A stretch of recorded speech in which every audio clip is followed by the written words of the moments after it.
Hatimaye nchi ya Marekani imeweza kuanzisha mashambulizi ya anga ya nguvu dhidi ya waasi wa Houthi kutoka huko nchini Yemen. Rais wa Marekani Bwana Donald Trump amesema hivyo akitaja sababu ya mashambulizi ya kundi hilo la waasi dhidi ya meli katika bahari ya Sham, ambako rais wa Marekani Bwana Donald Trump baada ya mashambulizi hayo aliweza kuandika kwenye jukwaa lake la kijamii Truth ya kuwa wakifadhiliwa na Irani, kundi hilo la Houthi wamerusha makombora kwa ndege za Marekani na kulenga wanajeshi wetu na washirika.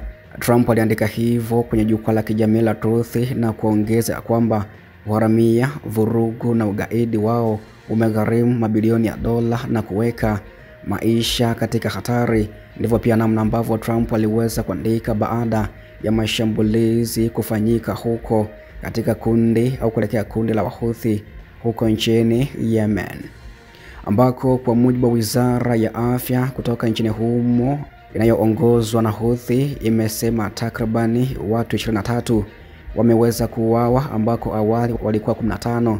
Hivyo pia mpaka majira ya asubuhi ya siku ya leo wamefikia takribani 23 na wengine 9 kujeruhiwa katika mashambulizi hayo. Kundi hilo ambalo liliweza kuanza kulenga meli kujibu vita vya Israeli na Hamas huko Gaza lilisema vikosi vyake vitajibu mashambulizi hayo yaliyofanywa na vikosi vya Marekani siku ya Machi 15 kuamkia Machi 16, yani siku ya leo Jumapili ya mwaka 2025, ambako pia baada ya mashambulizi hayo msemaji wa Ansar Allah Mohammed Abdel Salam alisema ya kuwa mashambulizi ya Marekani kwenye ardhi ya Yemen hayataweza kuwazuia Wahouthi kutoka harakati ya Ansar Allah kushambulia meli za Israeli katika Bahari Nyekundu na Ghuba ya Aden, ambako alisema ya kuwa taarifa za rais wa Marekani kuhusu tishio kwa usafiri wa kimataifa katika mlango wa Babi Eli Madebi ni za uongo na zinapotosha jamii ya kimataifa. Mzingiro wa baharini wa Yemen uliotangazwa kwa ajili ya kuunga mkono Gaza unahusu tu meli za Israeli na utaendelea hadi msaada wa kibinadamu utakapowafikia watu wa Gaza, kulingana na makubaliano ya kusitisha mapigano kati ya upinzani wa Palestina na chombo kinachopingana. Msemaji huyo wa harakati hiyo aliweza kuandika hivyo au kuchapisha hivyo kwenye jukwaa la kijamii la X, zamani kifahamika kama Twitter.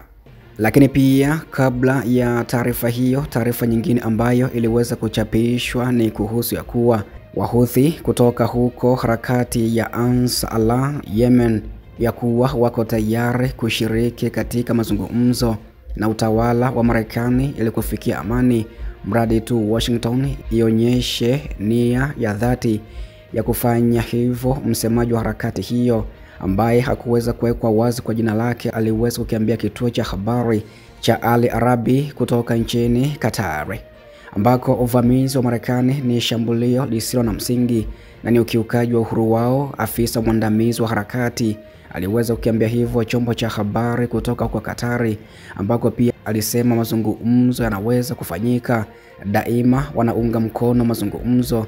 Aliongeza na kukazia ya kuwa harakati hiyo iko tayari kwa amani ikiwa kuna jaribio la dhati la makubaliano. Inakumbukwa pia kundi hilo liliundwa katika miaka 1990 ili kupambana na kile walichokiona ya kuwa ufisadi wa rais wa wakati huo aliyefahamika kama Ali Abdullahi Saleh, ambako jina lao ni kutoka kwa mwanzilishi wa vuguvugu hilo Hussein al-Houthi. Pia wanajiita Ansarullah au wafuasi wa Mungu. Baada ya uvamizi wa Iraki ulioongozwa na Marekani mwaka 2003, Wahouthi walipitisha kauli mbiu ya kuwa Mungu ni mkuu, kifo kwa Marekani, kifo kwa Israeli, laana kwa Wayahudi na ushindi kwa Uislamu. Ndicho pia ambacho waliweza kukizindua au kukipitisha kama kauli mbiu baada ya uvamizi wa Iraki ulioongozwa na nchi ya Marekani mwaka 2003, ambako pia waliweza kujitangaza kuwa ni sehemu ya muhimili wa upinzani unaoongozwa na Iran dhidi ya Israeli, Marekani na Magharibi kwa ujumla, pamoja na Hamas na Hezbollah. Hilo pia liliweza kutoa sababu kwa nini Wahouthi wanashambulia meli zinazoelekea huko nchini Israeli katika Ghuba, aliwahi kusema Hishami Ali Omeisi, ambaye ni mtaalamu wa Yemen katika taasisi ya amani ya Ulaya. Sasa wanapambana na mabeberu, wanapigana na maadui wa Uislamu. Alisema hilo linaendana vyema na msingi wake, aliweza kuongeza hivyo. Na hivi ndivyo jinsi pia Wahouthi walivyoyachukua maeneo baadhi huko nchini Yemen, ambako waasi hao Wahouthi walipata nguvu kubwa ya kisiasa nchini Yemen mwanzoni kabisa mwa mwaka 2014, hasa walipoibuka dhidi ya mrithi wa Ali Abdul Saleh kama rais Abdul Rabu Mansur.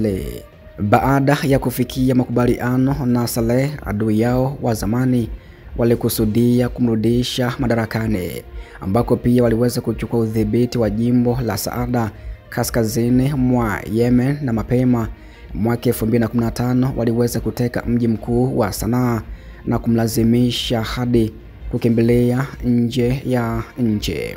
Inaelezwa ya kuwa waasi hao pia Hezbollah ndiyo ilikuwa na wapa mafunzo makubwa ya kijeshi tangu mwaka 2014. Hii ni kulingana na kituo cha kupambana na ugaidi, ambayo ni taasisi ya utafiti wa kijeshi ya Marekani.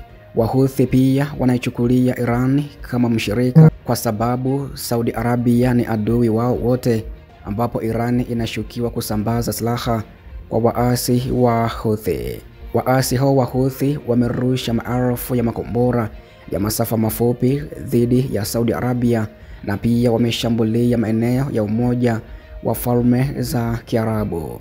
Hivyo hatimaye Marekani imeweza kuanzisha mashambulizi ya anga ya nguvu dhidi ya waasi hao wa Houthi huko nchini Yemen, ambako rais kutoka nchini Marekani Bwana Donald Trump alisema na kutaja sababu ya mashambulizi ya kundi hilo la waasi dhidi ya meli katika bahari ya Sham. Hivyo ambacho pia kitajili, basi nitakufahamisha kuhusu ni nini hasa kinaendelea, ambapo rais wa Marekani Bwana Donald Trump ametangaza kufanyika kwa operation hiyo, huku kundi hilo likiapa kujibu mashambulizi kutoka Marekani ambao pia ameweza kufanyika Machi 15 kuamkia Machi 16.